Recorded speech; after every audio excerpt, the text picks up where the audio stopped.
Hello and welcome to this video, which is gonna be the part 0 of a series of tutorials I decided to make about how to make a game with JavaScript for beginners.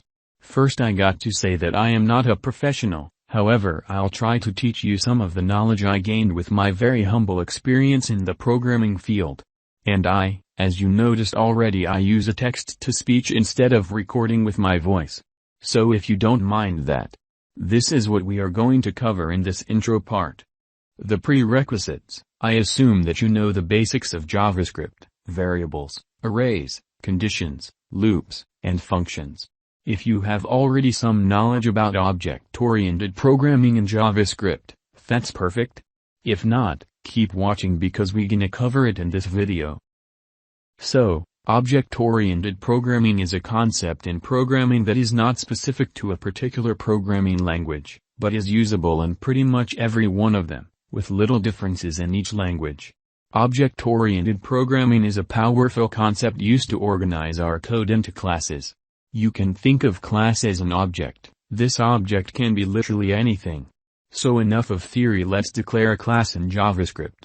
But first let's create a project and open it with the IDE. I will create 3 files inside this folder: index.html, main.js, and style.css.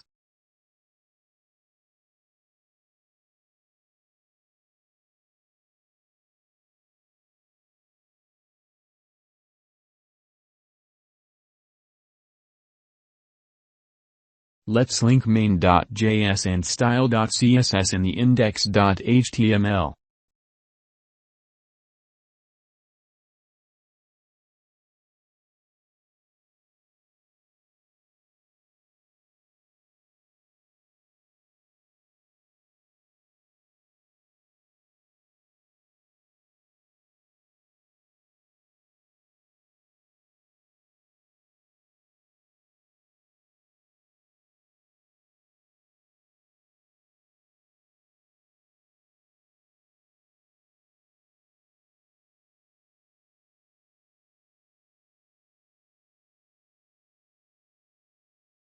Okay, now inside main.js let's declare a class.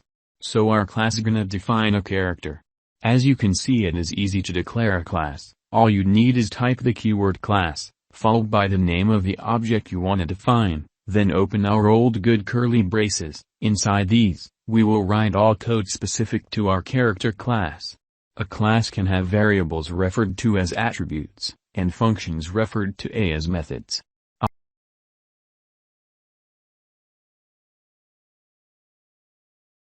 Our character will have a name and HP. Notice that I don't need to write var or let before an attribute to declare it.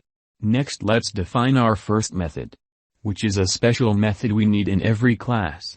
This method is called constructor, and it is called whenever we instantiate a new instance of our class. So in this constructor method we can initialize our attributes. Please do not forget that this keyword is referring to any object you instantiate with the type of the class he is in. If you don't know what is instantiating in class instance, don't worry for now, just observe how a class is structured. Now let's define our real first method, as we learned that the constructed method is special. A method is just a function. And our first method, we will call it, say your name, and it's gonna console log the name of the character instance. To declare a method, you write its name followed by parentheses and then curly braces. Not too different than a regular function. So inside this method we will log the character's name. Okay, we have our character class done, but you can add how many attributes in method to it as you desire. Now let's create an instance of this class.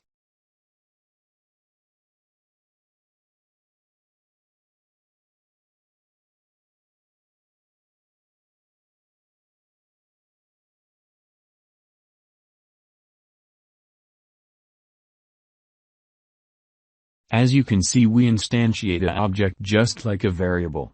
Notice the new keyword and the parentheses after the class name. Let's instruct our character to say his name, and we will do this by accessing the say your name method. with a dot after the variable that hold our object reference and the name of the method we want to call. We can of course access its attributes as well with same syntax.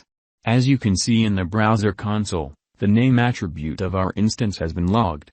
As a side note, I don't want to talk too much about it, but the constructor as well as any method you may declare in your class, accepts parameters just like any regular function. For now, every instance we may declare of the type character will have the same attributes values. While we may want this sometimes, a lot of time we will need to give different attributes values to each instance.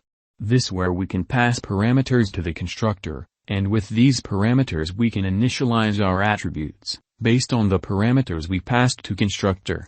Now, we can't call the constructor just like any other method.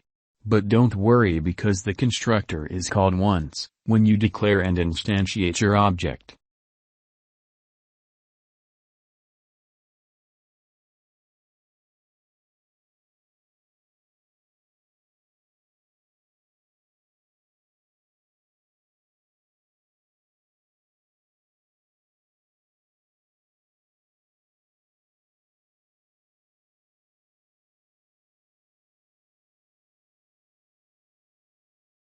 There is more to object-oriented programming. I suggest you to learn about inheritance and polymorphism. But here is a quick note about these. A class can inherit another class. A class that inherits a class is called a child class, and so the other one is its parent. What does it inherits? It inherits all the attributes and methods of its parent. Okay, for example, let's define another class named warrior. Logically, a warrior can be a character. So is a wizard, etc. We make warrior a child of curator by adding the keyword extends after the name of the parent class. Just like this.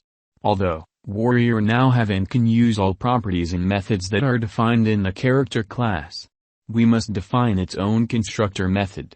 Inside its constructor we need to call the constructor of its parent, using the super keyword. Remember that this keyword is referring to the object, and the super keyword is referring to the parent object.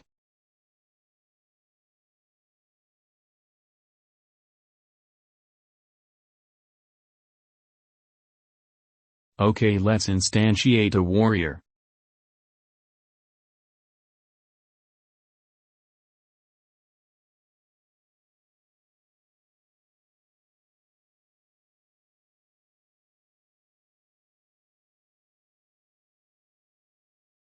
Now for polymorphism, it sounds like a complicated thing, but it's a simple concept that states that an instance could be referred to using multiple class types.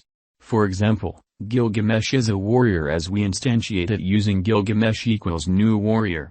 But internally JavaScript also recognized it as a character, simply because warrior, which is the direct class of Gilgamesh, inherits from character.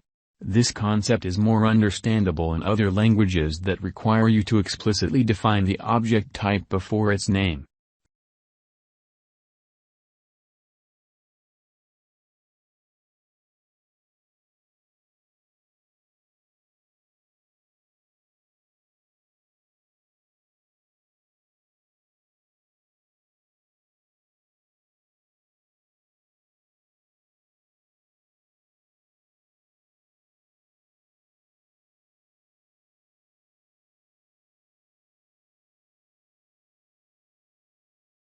That's it for this intro part. I hope you learned something. We didn't talk about any game specific in this video, but familiarizing with the language we intend to use to program is required. With a small bit of chance, I may keep uploading more tutorials for this series that just begun.